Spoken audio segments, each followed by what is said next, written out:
पन्नगे च सुरेन्द्रे च कौशिके पाद संस्पृशि निर्विशेष मनस्काय श्री वीरस्वामिने नमः।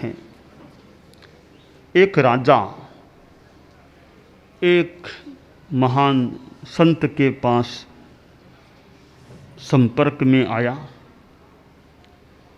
और राजा बोला, संत प्रवर गुरु जी, हम लोग गृहस्थ हैं, बहुत बड़ी बड़ी धर्म की बातें तो हमारे लिए मुश्किल हो सकती हैं।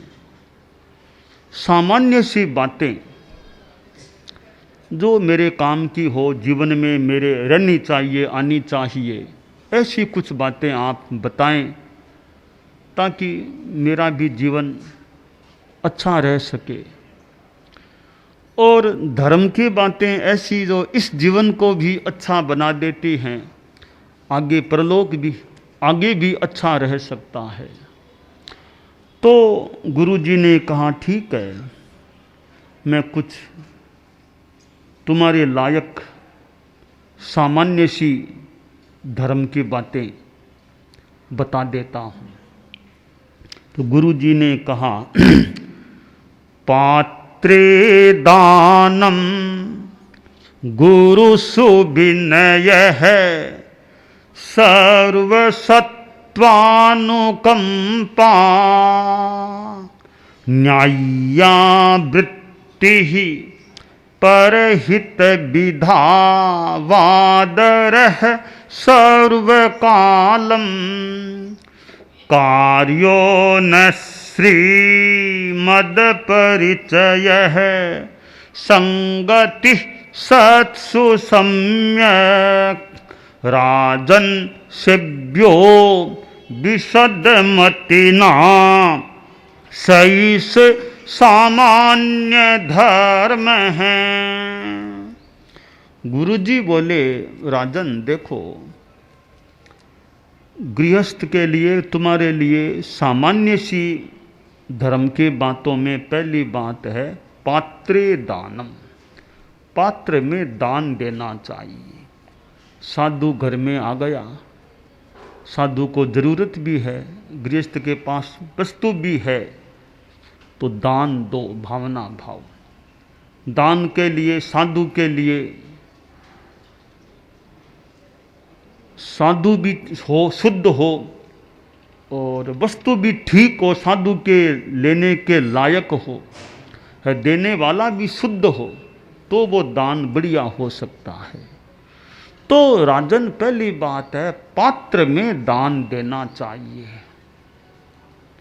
साधु न भूखा जाए, मैं भी भूखा ना मरूं, साधु न भूखा जाए। क्योंकि इतना तो हो घर में गृहस्थ के, खुद भी भूखा न रहे, घर में कोई आया है साधु, उसको भी भूखा न भेजे, दान दे सके। तो पहली बात है कि पात्र दान। दूसरी बात है गुरुसु विनय है। जो गुरु हैं, गुरुजन हैं, त्यागी हैं, संत हैं, गुरु हैं, तो उनके प्रति विनय का व्यवहार करो। गुरु को नमस्कार करो, हाथ जोड़ो, वंदन करो। गुरु के साथ असद व्यवहार नहीं करना चाहिए, गुरुओं के साथ विनय रखना चाहिए। दूसरी बात है। तीसरी बात है राजन, सर्वसत्वानुकंपा। सब प्राणियों के प्रति दया की भावना रखो कि सब प्राणी हैं, मैं भी प्राणी हूं, दूसरे भी प्राणी है। मुझे सुख शांति चाहिए तो दूसरों को भी सुख शांति चाहिए। मैं दुख से डरता हूं तो दूसरे भी तो दुख नहीं चाहते होंगे। तो मैं किसी के सुख में, शांति में बाधा पैदा न करूं, किसी की सुख शांति में व्यवधान पैदा न करूं। इस प्रकार किसी का कल्याण कर सकें तो कल्याण करें। तीर्थंकर होते हैं कि वे प्रवचन करते हैं। वे प्रवचन क्यों करते हैं? उन्होंने तो केवल ज्ञान प्राप्त कर लिया, अब उनको तो मोक्ष है ही तैयार, अब क्यों इतना श्रम करते हैं प्रवचन करने का? कभी तीर्थंकर कि सब जग जीव रखण दयठ आए भगवया पावयणम सुखयन।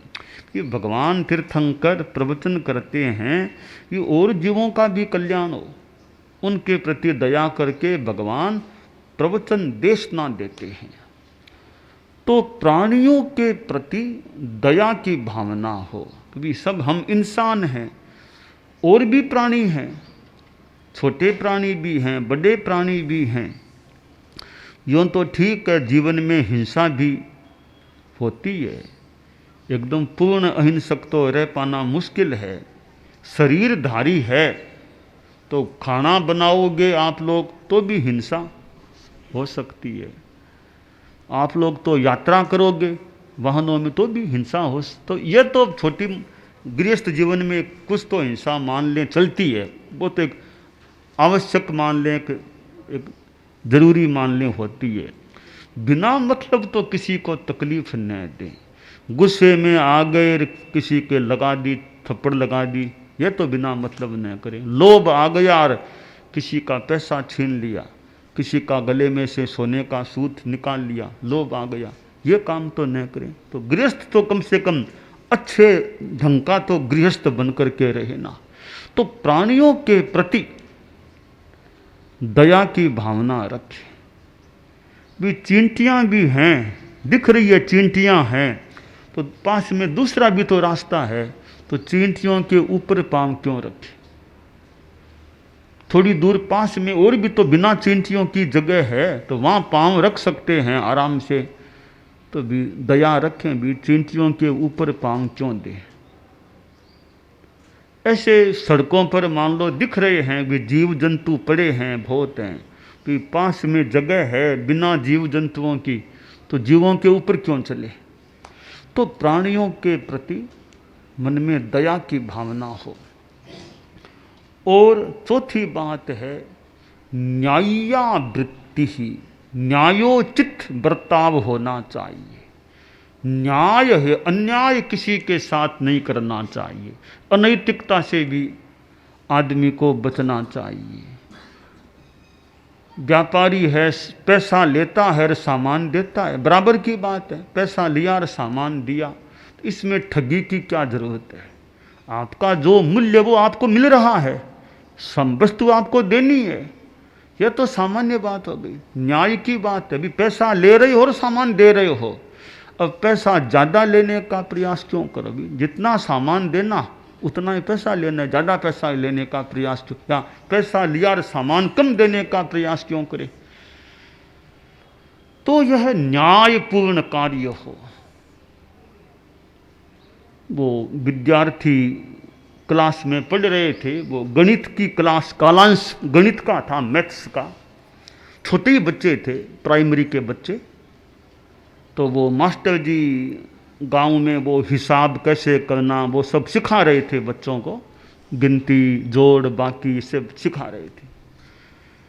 तो कई बातें सिखा दी मास्टर जी ने। अब मास्टर जी कुछ प्रश्न पूछ करके कि बच्चों का ज्ञान ठीक हुआ कि नहीं वो जानकारी ले रहे थे। एक बच्चे से पूछा कि तुम्हारे पिताजी क्या काम करते हैं? कहा वो बाजार में दुकान है। किस चीज़ की है?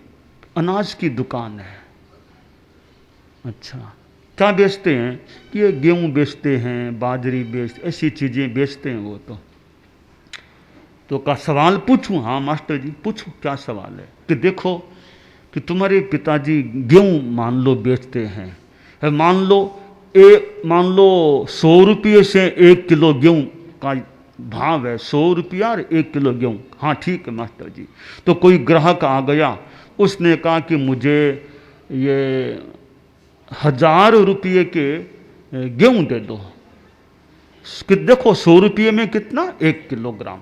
वो ग्राहक कहता है 1000 रुपये के मुझे गेहूँ दे दो, तो तुम्हारे पिताजी कितने केजी, कितने किलो गेहूँ देंगे? बताओ, गिनती करके बताओ कितने देंगे।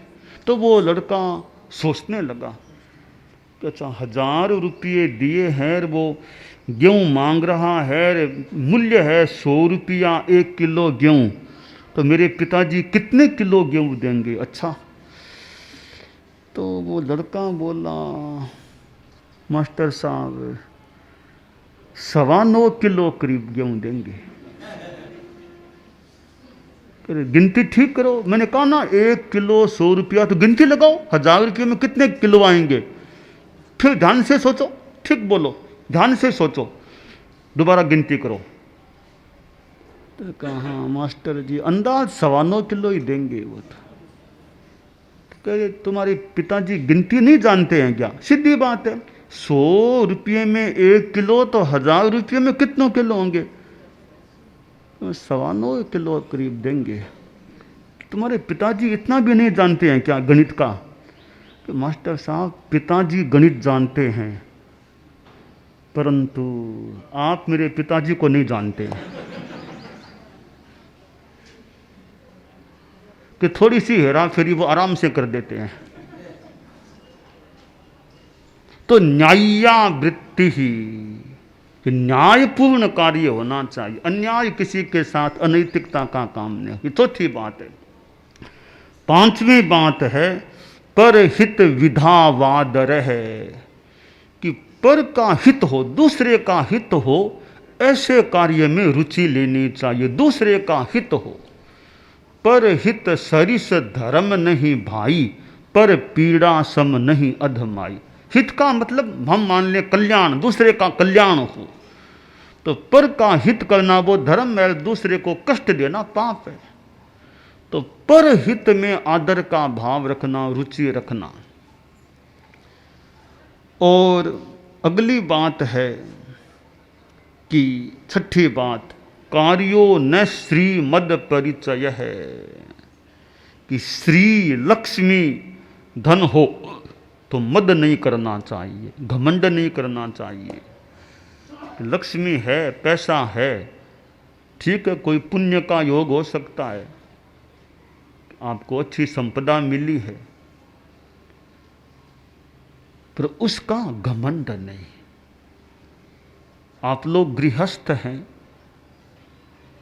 जिंदगी में कई बार बहुत अच्छा पैसा भी, जो शुरू में बहुत सामान्य थे, बाद में ऐसा व्यापार धंधा किया, शहरों में गए, बहुत बड़े धनाढ्य बन गए। तो धनाढ्य बन गए हैं तो ठीक है, योग है, आ गया पैसा। अब पैसे का घमंड नहीं, पैसा होने पर भी आदमी निरहंकारता रखे। तो न कार्यो श्रीमद, श्री का लक्ष्मी का मद नहीं करना चाहिए। 7वीं बात है राजन, संगति ही सत्सु सम्यक, अच्छों की संगति करनी चाहिए। साधुओं की संगति करो या सज्जन लोगों की संगति करो। साधुओं की करो, बहुत बढ़िया बात है। समाज में भी रहो तो अच्छे व्यक्तियों की संगति में रहो, ताकि अच्छी बातें दिमाग में आती रह सके। जो अच्छे नहीं हैं उनके साथ ज़्यादा उठ बैठ करोगे तो फिर वो वैसे संस्कार मिल सकेंगे। इसलिए अच्छों की संगति करनी चाहिए। तो राजन तुमने कहा कि हमें तो सामान्य सी बातें बताओ, तो सामान्य सी बातें हैं। पहली बात है कि पात्रे दानम, पात्र में दान दो। संसार में गरीबों को भी दान दिया जाता है। साधुओं को दान देना तो एक धर्म के क्षेत्र की बात हो जाती है, वो तो बहुत, साधु को देना बहुत बड़ी बात है कि साधु को दान दिया, वो तो सौभाग्य माने। एक तरह से गृहस्थ सोचता है भाई कि ये तो त्यागी लोग हैं, मेरे तो घर में आरंभ समारंभ होता है। मैं सदा आरंभ जीवी मुनि अहिंसा, मैं परिग्रह में निरत हूँ साधु उससे, प्रवर संयम साधना में संविभागी, मैं खाद्य संयम वस्त्र संयम का सहज साधक बनूं, वस्त्र भोजन पात्र औषध सहज मेरे पास है, और रहने के लिए आवास में अव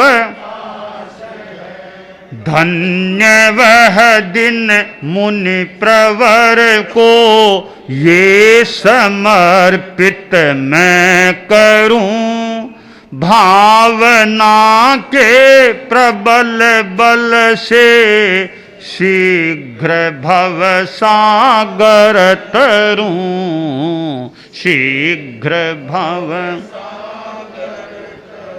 श्रावक है, गृहस्थ सोचता है भाई कि मैं तो गृहस्थ हूँ, आरंभ जीवी, मेरे घर में तो आरंभ होता है, रसोई पानी सब चीज़ें होती है, घर में दवाई भी और कपड़े भी हैं चीज, तो मैं तो आरंभ जीवी हूँ, मेरे त्याग नहीं है सारा ही हिंसा का, आरंभ समारंभ चलता है, कभी मिठाइयाँ बनती है, कभी कुछ बनता है, कभी कुछ बनता है। परंतु ये मुनि लोग तो अहिंसा सूर हैं, ये तो रसोई बनाते नहीं है, ये तो त्यागी लोग अहिंसा सूर हैं। तो मैं तो हिंसा भी करने वाला हूँ, ये अहिंसक हैं। मैं तो परिग्रह में हूँ, मेरे तो मकान भी है, दुकान भी है, खेत भी है, सोना भी है, चांदी भी है, नगद रुपये भी हैं, प्रॉपर्टी इतनी है, मैं तो परिग्रह में निरत हूँ। तो साधु तो परिग्रह से दूर है। तो इनकी जो संयम की साधना है, मैं साधु मान लो नहीं बन पा रहा हूँ, इनकी साधना में थोड़ा सहयोगी तो बन जाऊँ, सहभागी सहयोगी बन जाऊँ, कुछ दान दे करके। क्या दान दूं भाई, मेरे घर में तो भोजन भी बनता है, इतने घर के लोग हैं, खाना बनता ही है, और कपड़े भी मेरे घर में तो आते हैं, सफ़ेद कपड़े भी आते हैं, धोती मैं खुद पहनता हूँ, मेरी धोती भी आती है, दवाइयाँ भी कुछ छोटी मोटी घर में रहती है, कुछ पात्रे पात्रे पुराने पड़े हैं। तो साधु घर में आ जाए, भावना भाऊं कि मेरे भोजन भी लो, आप ले सको, लायक हो तो कपड़ा भी देख लो, छोटी मोटी दवाई दाखिल वो भी आपके काम आए तो ले लो, पुराने कोई पात्रे पड़े हैं तो वो भी आपके काम क्यों ले लो। तो मैं भावना भाऊं, तो मैं इस प्रकार साधुओं की साधना में सहयोगी। और मेरे तो बहुत बड़ा मकान है, 2-4 कमरे भी खाली कर सकता हूँ, तो महाराज कोई आए तो 10 दिन जितने उनकी अनुकूलता 20 दिन रहे, तो मेरे तो बहुत बड़ा मकान है, पूरा तल्ला ऊपर का खाली रहता है, तो ऊपर महाराज रह जाएं तो हमारे परिवार को ज़्यादा लाभ मिलेगा, निकटता से महाराज की सेवा का मौका मिलेगा। तो मैं मकान की भी भावना भाता हूँ कि साधु लोग शेष काल में कभी जैसे अनुकूलता हो मेरे घर में भी रहें। तो इस प्रकार मैं अपनी वस्तुओं का दान साधुओं को दूं, इतनी प्रबल भावना भावना रखूं कि भव सागर को मैं तर जाऊं। तो पात्र में दान देना, और गुरु सु भी नहीं है, साधु लोग हैं, त्यागी संत हैं, उम्र में भले छोटे भी हैं मेरे से, तो त्यागी गुरु तो संत हैं, तो उनके प्रति विनय भाव रखो। भी संत लोग आए हैं गांव में, नमस्कार करें, वंदना करें, और प्राणियों के प्रति दया रखो, जीवों के प्रति मन में दया की भावना रखो, दया दया दया की भावना रखो, और न्यायपूर्ण बर्ताव करो, किसी के साथ धोखा ठगी वो मत करो, ये न्याय्य वृत्ति, दूसरों का हित हो, बस ये भावना रखो भी मेरे से हो सके उतना दूसरों का कल्याण हो सके उसमें प्रयास करूं, प्रयत्न करूं। और धन मेरे पास है, गृहस्थ के पास, राजा के पास सत्ता भी है, तो उसका मद नहीं करूं, मद नहीं करना चाहिए। साधुओं का मौका मिले तो संगति करूं, सुत दारा अरु लक्ष्मी पापी का भी होय, संत समागम हरि कथा तुलसी दुर्लभ दोय। और तो चीज़ें गृहस्थों के जो मतलब धर्म नहीं करते, 2 में का पापी, उनके भी परिवार है, और है, पैसा है, पर साधुओं का समागम होना और भगवान की धर्म की कथा होना, ये महत्वपूर्ण चीज़ें हैं। तो वो मौका मिले तो गांव में कभी साधुओं का मौका मिले तो साधुओं की संगति का लाभ लेने का प्रयास करूं। साधुओं की संगति है सुखदायिनी, शांति मिलती है, सुख मिलता है। साधु त्यागी पुरुष हैं, उनकी संगति करो, उनकी वाणी सुनो, तो उससे भी सुख शांति मिल सकती है। सत्य संगत से सुख मिलता है, सत्य जीवन का कण कण खिलता है, जीवन का कण कण सत्संगत से सुख मिलता है, सत्संगत कपड़े को जैसा रंग मिले, कपड़े को जैसा रंग मिले, मानव को जैसा संग मिले, मानव को बस उसी ढंग में ढलता है, बस उसी ढंग में ढलता है, सत्संगत से सुख मिलता है, सत्संगत से सुख। तो सज्जनों की संगति करनी चाहिए। राजा बोला, गुरुजी बहुत कृपा की आपने, जैसा मैं चाहता था कि बड़ी बड़ी बातें तो हम लोग गृहस्थ हैं, हमारे इतनी ताबे नहीं आएगी, अनुकूल नहीं पड़ेगी, आपने सामान्य सी बातें जैसा मैंने कहा बहुत अच्छी बातें आपने बता दी है, और जितना संभव होगा गुरुजी हम आपके इन बातों को जीवन में उतारने का भी प्रयास करेंगे। दानान् सिद्धम अभय पयाणम सच्चेषु या अणवज्जं वयन्ति तवेषु या उत्तम बंभचेरम लोगुत्तमे समणेनाय पुत्ते।